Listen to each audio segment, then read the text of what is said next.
Recovery on Air, the official podcast of Crossroads Addiction Rehabilitation. Candid discussion about addiction and recovery with the people who have lived it, along with input from experts on the journey from struggle to triumph. Laugh, cry, and be inspired. And now, your host for Recovery on Air, Christin Day. Good morning, and welcome to another episode of Recovery on Air, where we talk about the good, the bad, the miracles. Today, I'm really excited to hear this story because we have some mutual friends, and they said your story is wild.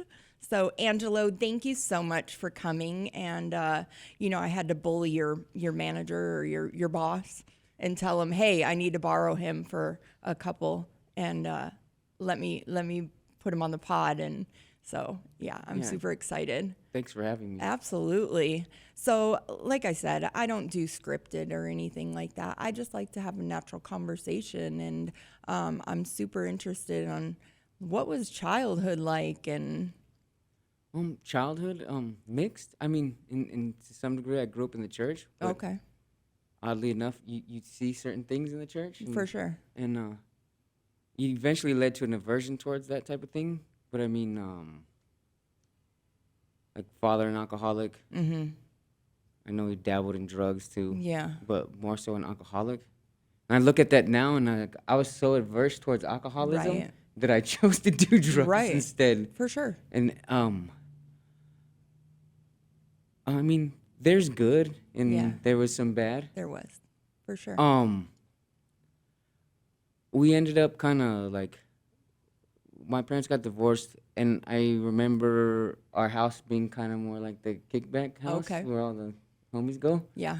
And he was usually gone with his girlfriend, and Gotcha. so, I mean, and Mom was out of the house, so it was yeah. dad? Okay. And because we chose to live with him. Yeah. Because it was, I mean, honestly, we manipulated the situation. For sure.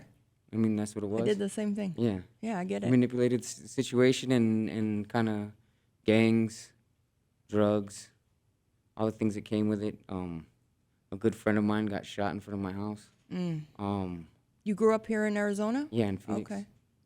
And what part? Like Northwest. Okay. All right. Awesome. So when did like drugs and alcohol really start becoming a problem in your life? I'd say so I started like probably 12 or so. Okay. But I mean, becoming a problem, probably 95, 15. I had an older brother. How old are you?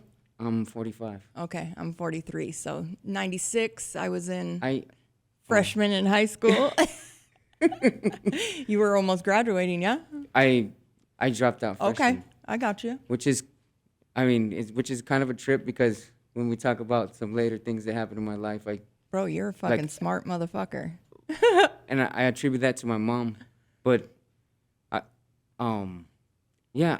dropped out freshman. Let's see, 95, I had an older brother that cooked. Gotcha. And so there's a place in the cook where it stays 2 days. For sure. And it used to go in the attic. And Wow. I would get my little whatever.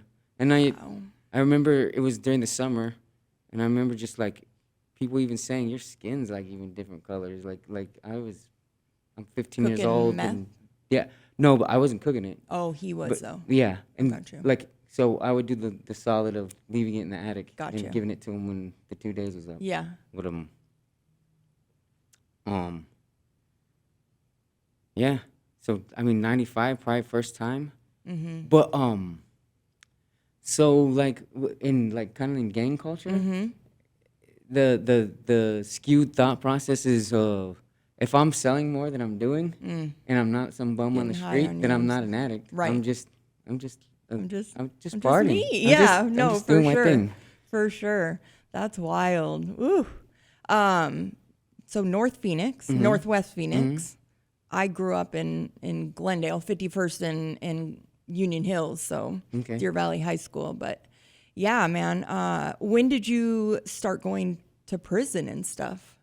So I went to juvenile, Durango. Okay. I went to Adobe Mountain School. Got you. How old were you?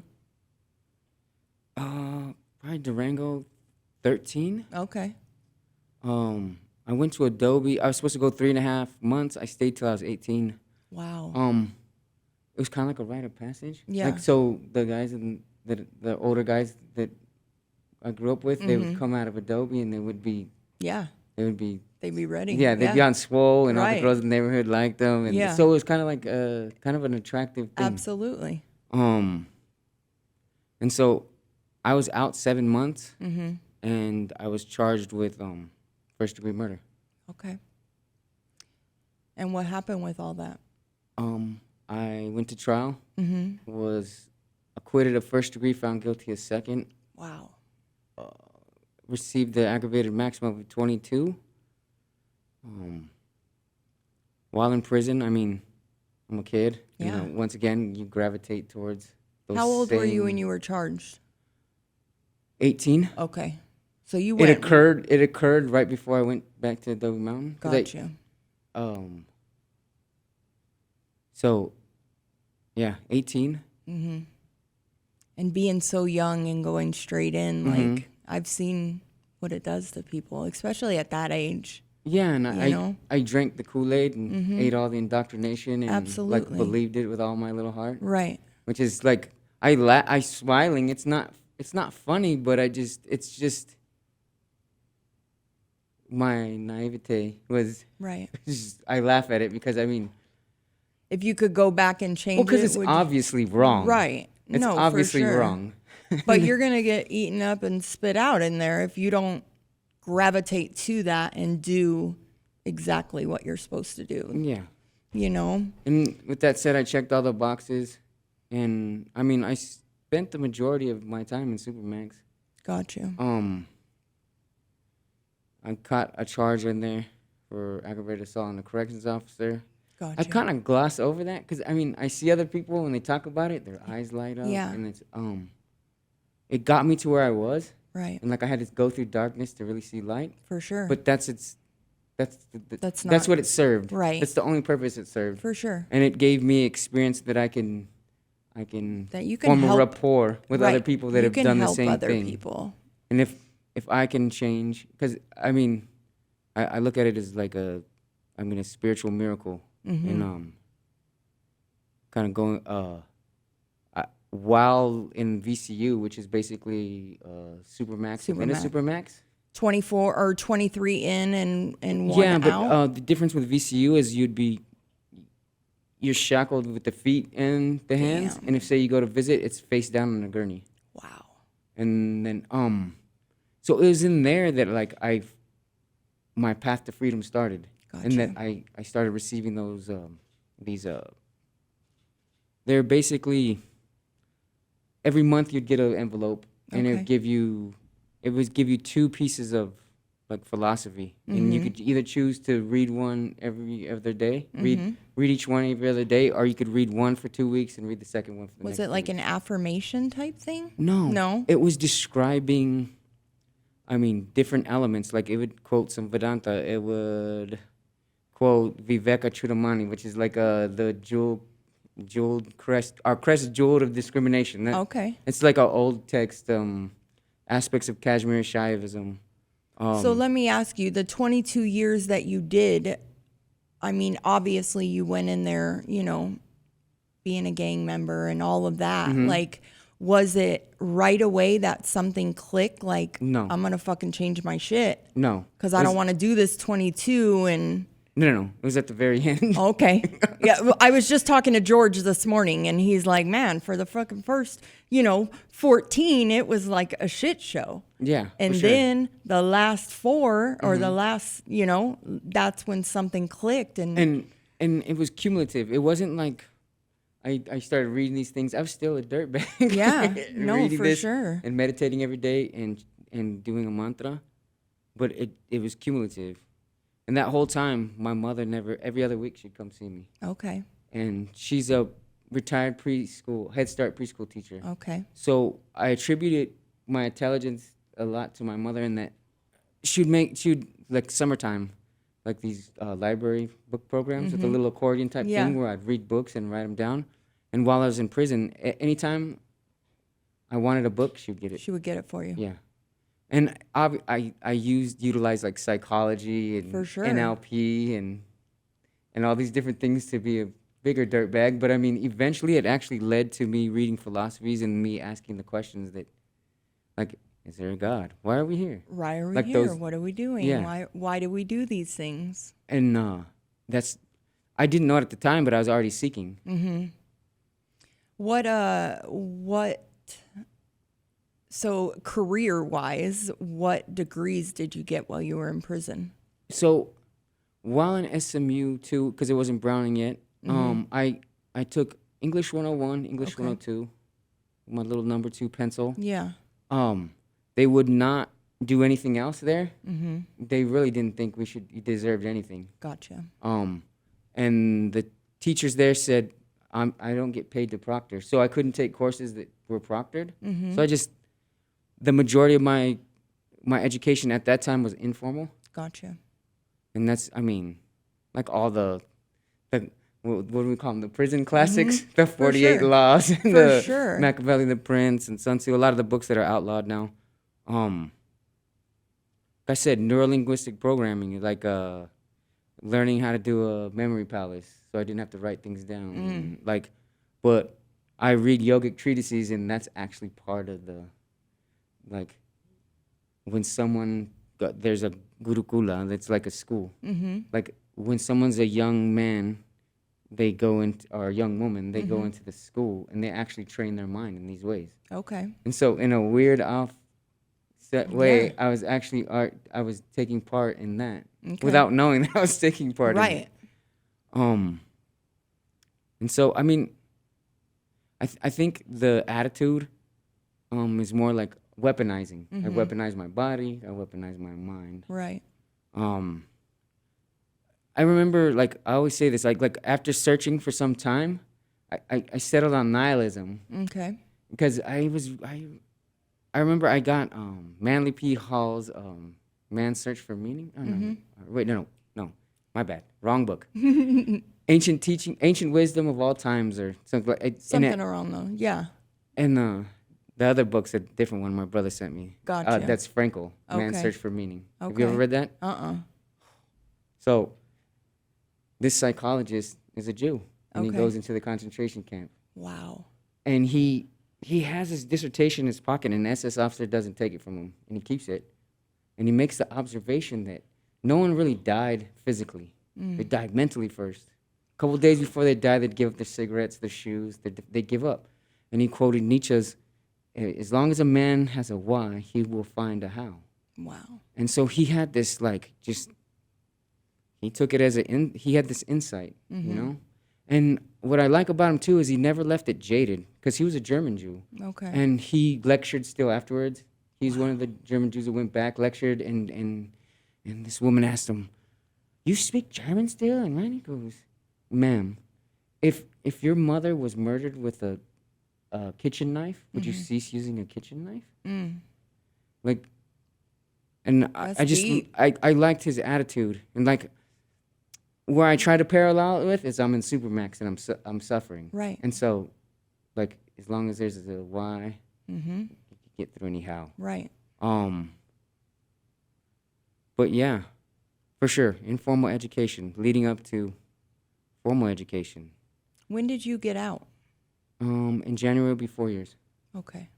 I got you. And so I've had a lot of success, and I cannot not attribute that to my family. I'm married. My wife, Amber, love you. No. My mother, my stepfather, my brother. How's your brother doing?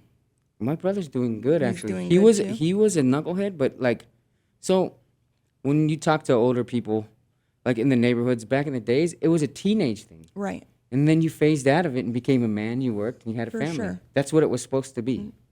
And so my brother actually took the original track, right? Gotcha. He put childish things aside, had a family. He's actually a platinum account manager at Asset Mark. Wow. And I'm so proud of him. And then he, like, he laughs. Well, I laugh. It's like, so he has a GED, but I mean, he, like, just, For sure. that industry doesn't care. They Right. care about producing, Right. right? For And sure. He's producing. So Did you get your GED in prison and everything too? prior to that, Okay. I believe at Metro Tech. Okay. And so I was always studious, Mm-hmm. always. So when I did get out, washing dishes and going to Rio Salado. I went to Okay. back to Rio Salado because that's what I knew in prison. For sure. And just What were you studying when you were in Rio Salado? so at the time, the two major degrees that they gave were alcohol and substance abuse disorders Mm-hmm. and business management. So I took ASD, Okay. and I wanted to get into the field, and it was very hard with a Mhm. murder charge. I Right. mean, it's funny because I went all these different places, and they're like, "You interview so well," Right. You articulate so well, but but that we're sorry, and we can't hire you because of that, and Yeah. you'll never be able to get your fingerprint clearance card and all of that. but I went to Axiom Care, and they let me Right. because I was pursuing the card. For sure. That's the For I, sure. I was pursuing the card, and so So that opened a door. yeah, for sure. And even for a time, I was like facilitating groups. I had 5 people on my caseload as a substance use counselor. Mm-hmm. I was floor staff before that. Yeah. I went to the nonprofit. Got that all started, and Yeah, I remember. it's bittersweet leaving. Yeah. Like For sure. I consider a lot of people over there my friends still. For sure. Didn't burn a bridge, Right. not one bit. What are you doing at Sanctuary now? So I wear a few hats. Okay. So one thing I'm very proud of, we rolled out a 22-bed reentry program, Okay. and then we're coordinating with Scottsdale Recovery, Okay. getting the housing grants with them. Yeah. I do that. I work on some of the tip projects. Do you get to go back into the prison now?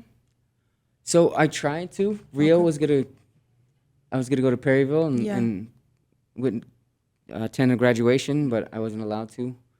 Axiom got me into Manzanita before. Mm-hmm. I went into Douglas before, Yeah. but the past still is the past, and it's gonna be there. Right. It's always gonna be there. For sure. But listen, I wouldn't shut the door on that. You know what I mean? Like, Yeah. keep trying, because it's going to be that one time that you have a lot to offer those guys that are in prison. You know, it's just like George and Jeremy and, and Jesse going back in there. Like, they're going to listen to somebody that has lived experience and been where they are more than me coming in and never going to prison. But they're going to listen to you guys more, and they're going to take in what you say and just hopefully respect you. You know what I mean? And listen to the lived experience that, listen, you don't have to go down this road. You did the prison politics, all that shit, and look where it ended up. Yeah, I think no one is under the impression that it's gonna end any different than it's. The history speaks for itself. Right. You know. Yeah. So you didn't really do like the whole recovery, substance abuse, like going to AA meetings and stuff like that. No. I got you. So what avenue did you take? We were talking before we started recording, but I'm curious about all this. Yeah. So. I think I briefly mentioned those courses that I Yeah. received, and so that's the road I took, and And what did you call it? It was something yoga. Siddha Yoga Uh-huh. Prison Project. Got you. So Siddha is Sanskrit for perfected. Okay. So it's in regard to someone that's a perfected being, someone that's reached the ultimate. Some people say attainment, but then someone might say it's not about attaining anything. It's just remembering what you always were. Right. But either way, Yeah. that's what I No, did. for sure. And when I surrendered entirely to it is when it really just took a hold. Yeah. Um, And it was in prison that all this Mm-hmm. happened. yes. How longer did you have on your sentence when everything started to click? I think 2 or 3 years. Okay.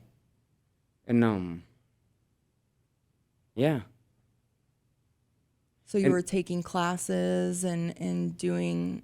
Yeah, so once I did turn my life around, I did take World Religions 107, Okay. but they stopped Oh, because they said you have an assault on a staff, you can't take classes. damn. So, but I mean, that was always there. Yeah. I mean, I got to take a second to mention community. Community is everything. Like, For sure. no one does this alone. I mentioned my family, and without them, without their help, I would not be sure. anywhere near where I am at right now. Like Jeremy Shaw, he actually put me in touch with somebody at Axiom. Okay. Good friend, brother.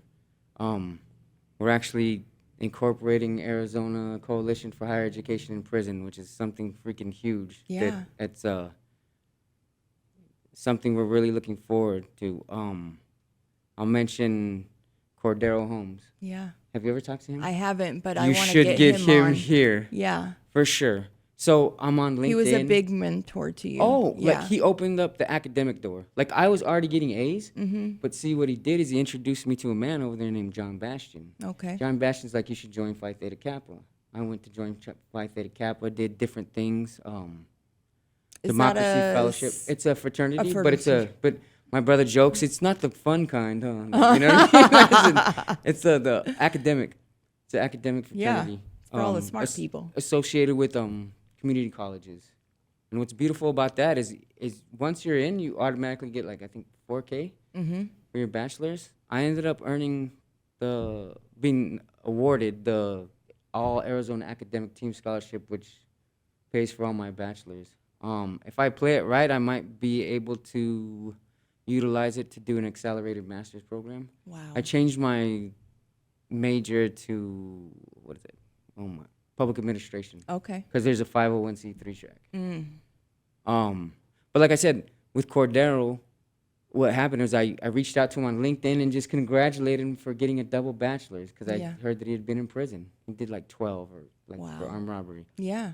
And he calls me and has a conversation, invites me to lunch and goes, here, I want you to meet John. And that like opened up So many doors. so many doors and like what and he was awarded like I think it was like Community College Student of the Year Okay. for the our Alumni of the Year or something like that because he's already in ASU. He's working on a Yeah. double master's right now. And we went to go meet the president of the school, and she heard I said, "Hey, you know, there's other graduates of here that are like doing big things in this community." And I mentioned George. I mentioned Yeah. Jeremy. And we had a meeting, and there all of us were invited to try to start that Arizona Coalition for Higher Education in Prison. But I know George and Cordero, they're really busy. Cordero, him and Coy Graham, they're a part of this. They're a part of this 501c3 Progress Pushers that works with at-risk youth. Every Wednesday, I volunteer there. It's real close to my heart because they're like kids from the neighborhoods. The you know? hood. Yeah, for sure. and yeah. I mentioned like community, like there's all these different people, and like a lot of us we know each other, like or For we have a sure. lot of people in common, and that's the thing. Like, there's no one better. There's no one better to do this work than us. Lived. Yeah. Than- Absolutely. for sure. And I think education essentially will open a lot of the doors that I'm having closed on me right now. And I mean, it's transformative because, like I said, I wouldn't have read the philosophies or started asking those questions without that and informal education. Yeah. And those are things that we all have in common. Like like when I mentioned George, Yeah. Jeremy, Cordero. It's like Yeah. there's that the cliche like catchphrase is the transformative power of education, but it's not. It's so it's a true. real thing. Yeah. It is a real thing. I want to touch back on like the whole kid thing, and I know Sanctuary has the adolescent program and stuff. Do you Yes. get to be a part of some of that? No fingerprint clearance card. I got you. I'm very passionate about the youth. For sure. So it's something I'm proud that we're a part of. Right. Another thing I'm very proud of is something Jeremy Shaw's spearheading. It's the JTOP, Juvenile Transfer Offender Program. You told me a little bit about that. It's wonderful, and I got a guy right now that's part of JTOP that's at the 22 bed. Yeah. So I get to interact with him, but he was 14 years old when he was in prison. Got out when he was 18. Wow. And I got to sit down with him and John Bastion, and it was cool. So he got a student number, and he's working on like his placement test. So I don't know. I'm hoping. You're right? mentoring him. We're all trying. Well, That's I think dope, it's though. like one of his asks were, I need to learn how to drive. You know what I mean? Like 14. He was 14 years old. Yeah. And How old is he now? 18. So you get to teach him how to drive. I think someone else is gonna help him. 'Cause I'm probably not the best. I could drive, but I mean, someone's probably better suited. Steven over there at the house. That's so will dope, probably help though. him. But yeah, I like other things I'm proud of where I work at right now, like the women's program. I'm not involved in that one either, but I mean, it works with ASU Stir. Absolutely. I mean, these are trafficked Yeah, I just went over individuals. there and toured not too long. When I asked you to be on the podcast, Mm-hmm. I was touring all the facilities that day. So, and I love the fact that you guys take pregnant women until term. Like Yeah. that's huge, you know. Like you don't find that a lot out here, Yeah, it's. I think for insurance reasons, it's probably difficult. for sure. But yeah, they teamed up with Hashubai, and Yeah, yeah, I so that's love I that. mean, doing a lot of good things and growing, and all the people I work with. I mean, all the people that are involved in this are involved in it. Like things weed themselves out. It all comes out in the wash. You're not gonna stick around in this type of like field if your heart's not into it, because Right.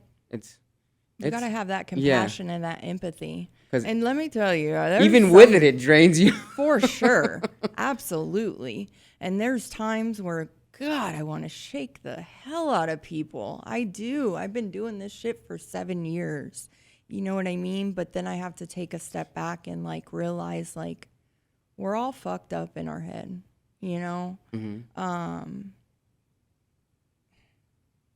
And again, I go back to like me personally, my heart and soul is going back into the jails and the prisons. Like I feel like going back in there and showing them when they're at their most vulnerable state. Like I take a meeting in on Sunday nights to the girls at Estrella. And this past weekend, I went in by myself because Colby couldn't come. And I went into E-Dorm and I ran into 2 sponsees that I haven't seen in like 4 years. And they fell off and doing their own thing. Well, they ended up in the dorm, you know, and now I get to suit up and show up for one at court. And then the other one, I'm like, listen, you got to fucking own your shit. You got to own what you did. You're in there for burglary. You're probably going to prison. You are on probation. Take this as a fucking timeout and focus on you. Just like you did in those times, like you took that time to work on your mind and all of that. So when you got out, you were good. Yeah, and when you mention that, like aspects of 12-step can be seen, like so I was reading this thing. Bill W. actually used to go to the Vedanta Society. Really? Yeah, and I could see it in the stuff. Like so, self-reflection, page 86. I know page 86 because when I was in night staff with my guy Andrew Clark, he would do page 86 with me. Hell yeah. Because have you lied? But that self-reflection, this is spirituality, and For sure. and taking my degree or doing the work for my degree, there's a comparative class that's Okay. self-help, and so it's a comparative class based on 12 steps. So what that means is its efficacy is so strong that everything else gets compared to it. Got you. And that if you're going to be a counselor worth your salt, you best know about it. Right. That way you could direct people to it For because sure. of its efficacy. So I'm knowledgeable to a sense about it, right? Absolutely. To a degree. But I compare certain things, and I what I like about it, the biggest head fake is sobriety is just the tip. But but being a good human being is what the goal of the whole thing is. And that's what I love about like people that are involved in it are really doing the work. Right. Is they're actually in a process of evolving as a human being. For sure. I feel, me personally, again, this is my opinion, everybody should do the steps once in their life. I feel that everybody should do the steps at least once in their life, and I feel that they should live by the principles of the Big Book. Yeah. You know what I mean? Like, don't be a fucking dick. Yeah. Don't be a dirtbag. Right. And then but I found myself doing those things like what is it? A fearless inventory. I did that. Step 4. Yeah. Yeah. Well, I did that in a Supermax cell, reading different philosophies. I faced what I really was, and I was very objective about it. And that's where the growth comes. Like being objective. You want to sugarcoat your shit, and you got to be take objective. accountability for it. I was a bad person. Right. I was a rotten human being. You were. Yeah. Yes, absolutely. We made stupid ass decisions. Very, very stupid decisions. Yeah. And then doubled down on them too and Yeah. did them again. It happens, you know. But yeah, so I mean, I could, in a sense, I learned to speak everybody's language in a sense.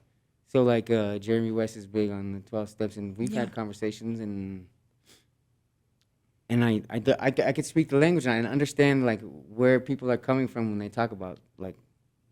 Because you studied things. it. Yeah. So obviously you've read the Big Book. Yes. Yeah. I got you. And that's what I was getting to is like I bring guests on here thinking outside of the box because not everybody recovers the 12-step way. Some go the Jesus route. Some go a different route. You know what I mean? Like everybody recovers differently. But our one main goal is to stay sober and to stop being a dirtbag, you know, and learn how not to be a piece of shit. So, and I'm all about that. Like my recovery doesn't have to look like somebody else's and vice versa. And would you say that a big part of what helps about 12 steps is that there's a maintenance aspect of it, right? For sure. Because I've got it licked. No, listen. You're continuously working on yourself. Absolutely. Because when I get complacent or when I get like this cocky attitude, like, oh, I got this shit, boom, I get high. I did. I got high. I would have came up on 10 years, but I had to go back out and say like, I'm not an alcoholic. Like I can drink like a lady.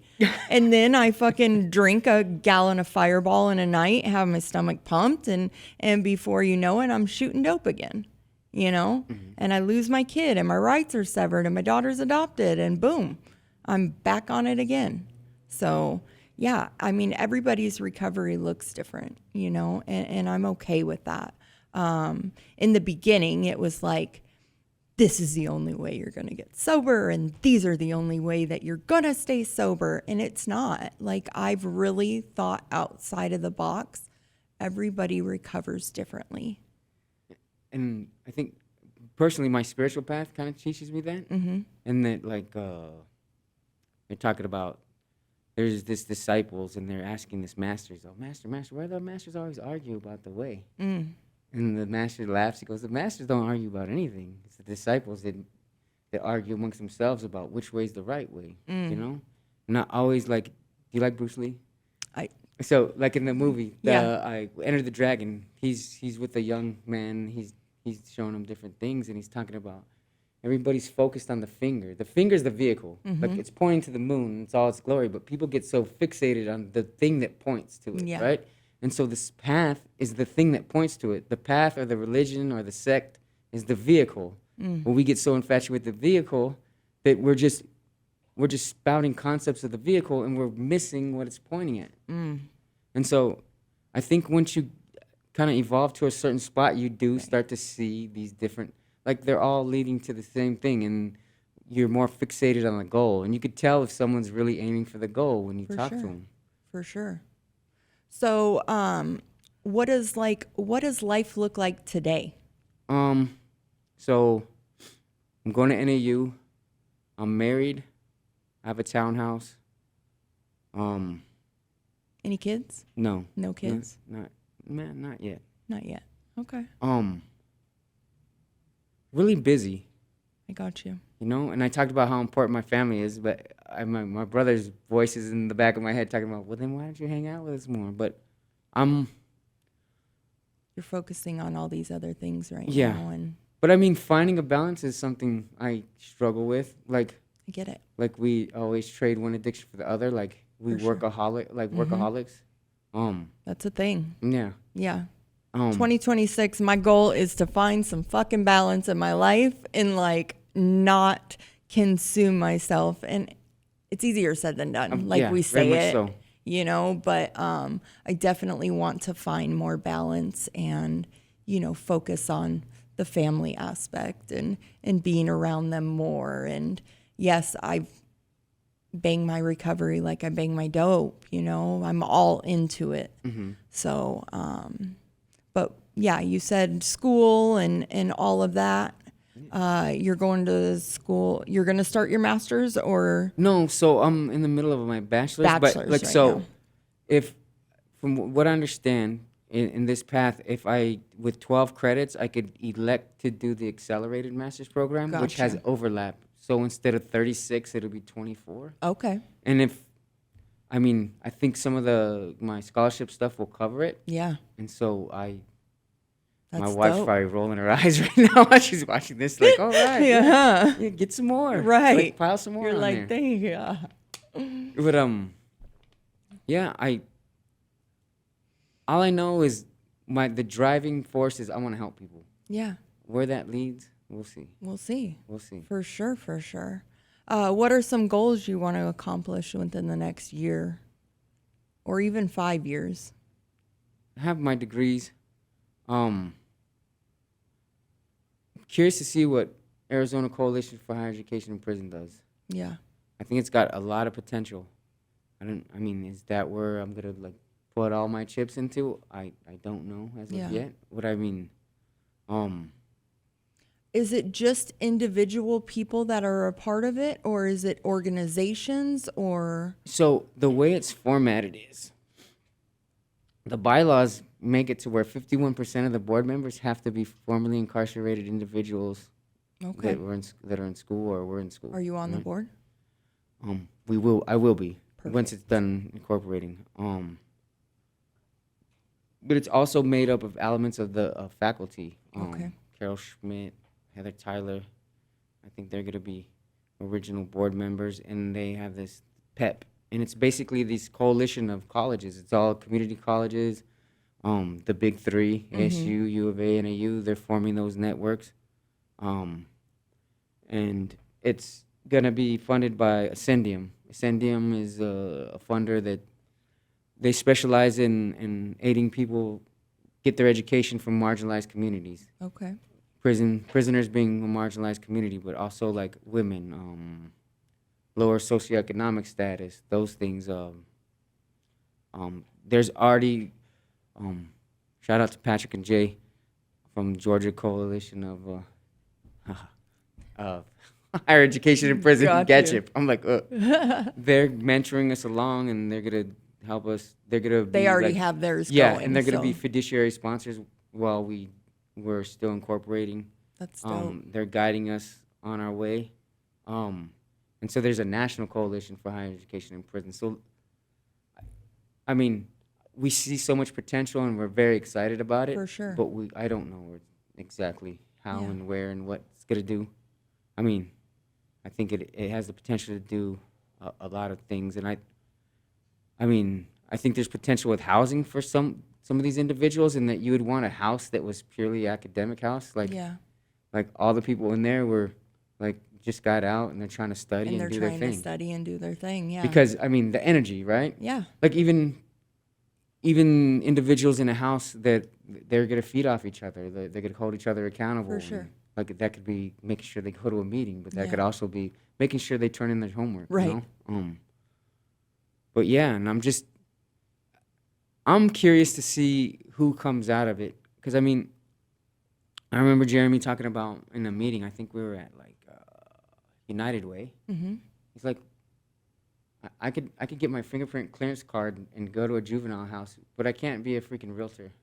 What's wrong with that picture? And I think what he's getting at was, like, we're pigeonholed into certain things. Right. Like, we all get into recovery, which is great and good. Right. But I want to see someone that knocks it out the park on some other stuff that are like, this For sure. dude just did 20 years in prison and he's doing what? And another shout out, Dario Benya. I think is it Benya or Benya? But he's with Coding for Justice. Out of he was in a movie, played himself, Sing Sing. Okay. I have to check it out. He was part of City Yoga, and I talked to him on the phone, and I got enrolled with Coding for Justice. I'm gonna get like some certifications, but like they've trained people to have jobs at Google and Microsoft. That's dope, dude. So something to look into, anybody, like Coding for Justice. If you're justice impacted, and that could be a daughter of someone, a wife of someone, Yeah. you can sign up and try to get involved in sort of the certifications. And it's anything from what I'm taking, like it's kind of like a business track, like a professional track, to like intermediate to advanced coding and things of that nature.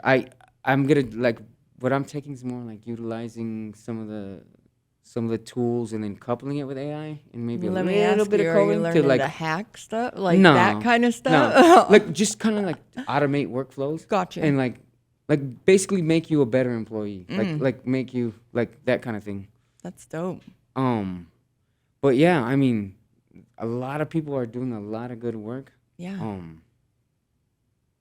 I I mean, think that you can be a big part of that change, though. Like I said, don't give up on just because you got turned away one time for the prison stuff. Don't give up on that because. Oh no, I mean, I'm of the thought that like different doors open up when they're supposed to, and Right. like It'll happen when it's time. yeah, for sure. You know, it Like, definitely will. Just meeting different people, like I remember going to Hope Beyond the Walls with Khalil, yeah. the first one, and meeting Annalise Ortiz, and then me, Josh, and Eden were on a Zoom with her and some people from Homeboy Industries. Yeah. Like Right. like, and it's just like you meet these right You people. meet them at the right time. And technically what came of it was they wanted to write a bill to where not just Axiom or someone specific, but different organizations could be basically sponsored to go check out Homeboys. Gotcha. Because what they do like a... What was Homeboys? So Homeboy Industries, like one of my heroes is Father Greg Boyle. Like I read his book, Tattoos on the Heart. And so in the 90s, he was a parish priest in Boyle Heights, which is East LA. Okay. Like he was doing a mass to bury kids every weekend. Wow. And he asked the people, that was the greatest point, is he asked the people, what do you need? They said, our boys need jobs. And so they started Homeboys Bakery, and then, I mean, now they've got Homeboys Electronics, Homeboys Threads, Homegirls Cafe. It's the largest and most successful re-entry and recovery program, That's right? so dope.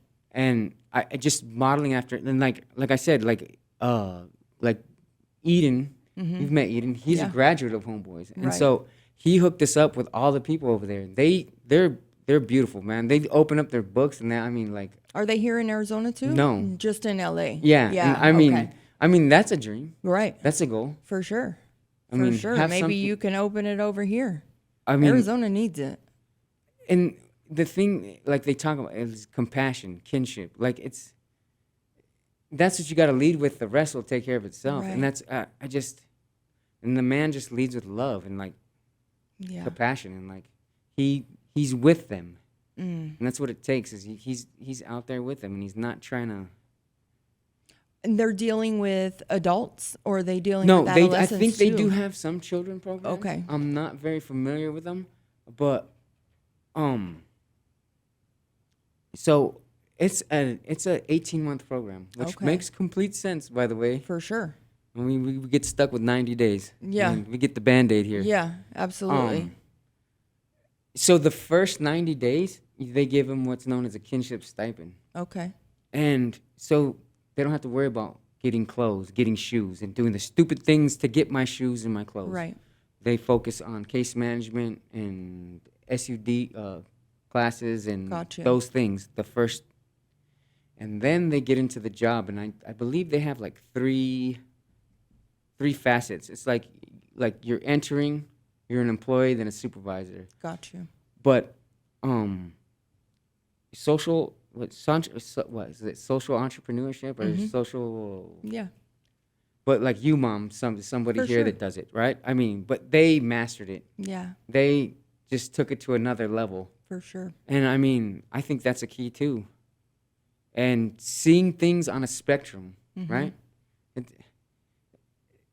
Like we should work with adolescents. We should work with school districts. We should. I mean, sure. these were conversations we've had at Axiom when I was there, and these some conversations that I've had at Sanctuary. Yeah.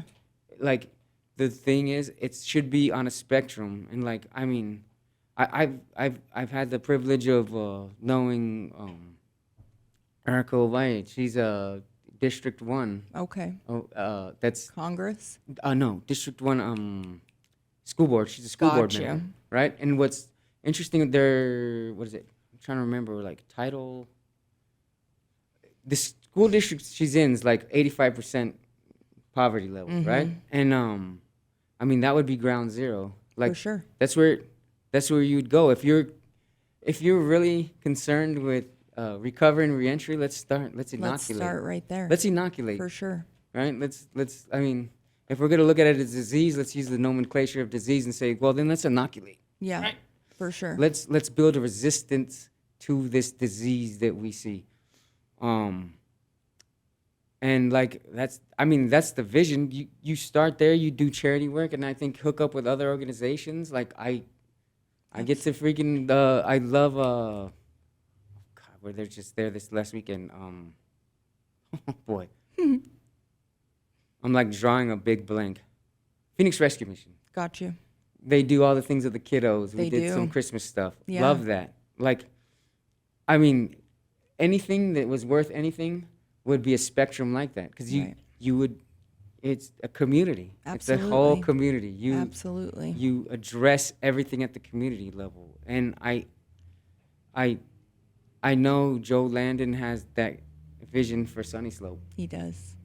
He does. He does. Like, Yeah. it comes out here and there. I mean, I Yeah. don't think I've ever sat with him and he's like explained his whole vision to me. But when he like going in his truck and like cruising through Sunny Slope, like I could see him looking around, and, like Yeah. saying certain things, and like I think he's I'm had gonna that do vision this for there, yeah, I'm gonna- yeah, like he's probably kept that For sure. vision with him for quite some time. For sure. And I mean, I'm hoping to maybe be a part of something like that, to where it's like a commute. It's like I said, viewing it as a spectrum. Like Right.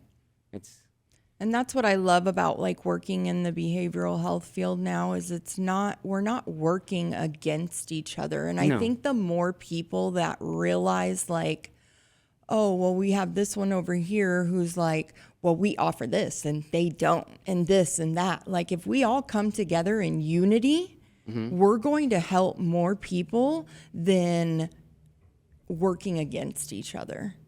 And the sad truth is that they're gonna cycle through a few times. For sure. And guess what? You'll probably get your crack at this poor Right. guy or this poor lady, Yeah. right? If For that's sure. what you're thinking about. But I mean, I think what we got to do as organizations too is be like, what do we do well, and who can we work with to make sure that we fill in these gaps, Right. right? Absolutely. Because I mean, I think everyone works with everyone, and like even at the top, that all them people, they talk to each other, and I mean, sure. it's like we go back to community. This thing's a team sport. It is.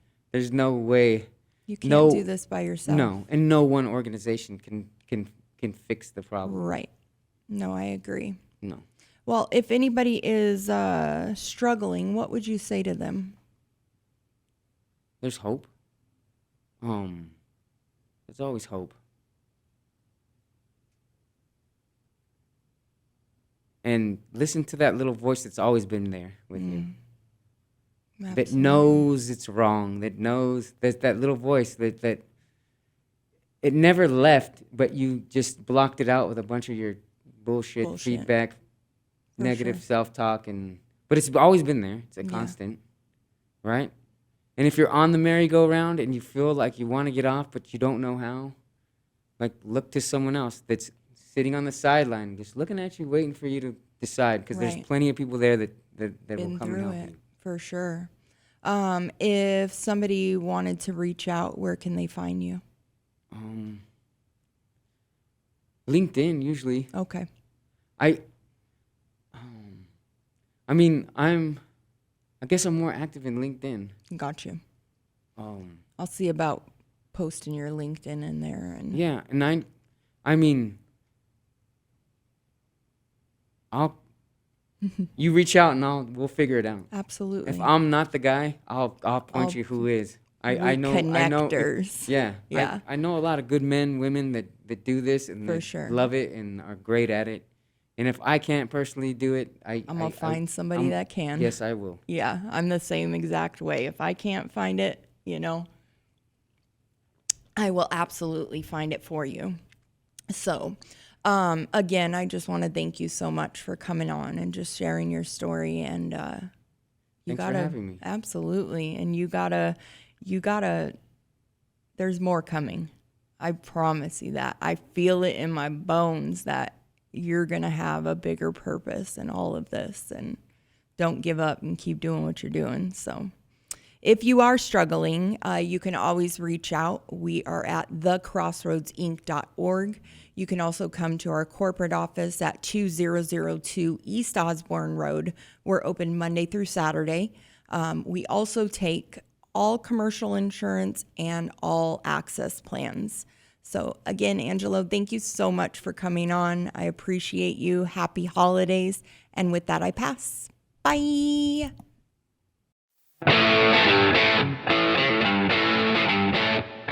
Thanks for listening to Recovery on Air, the official podcast of Crossroads Addiction Rehabilitation, with your host, Christin Day. Join us next time as we continue our candid discussions about addiction and recovery. Listen 24/7 anytime to this or any of our shows online at starworldwidenetworks.com or wherever you get your favorite podcasts.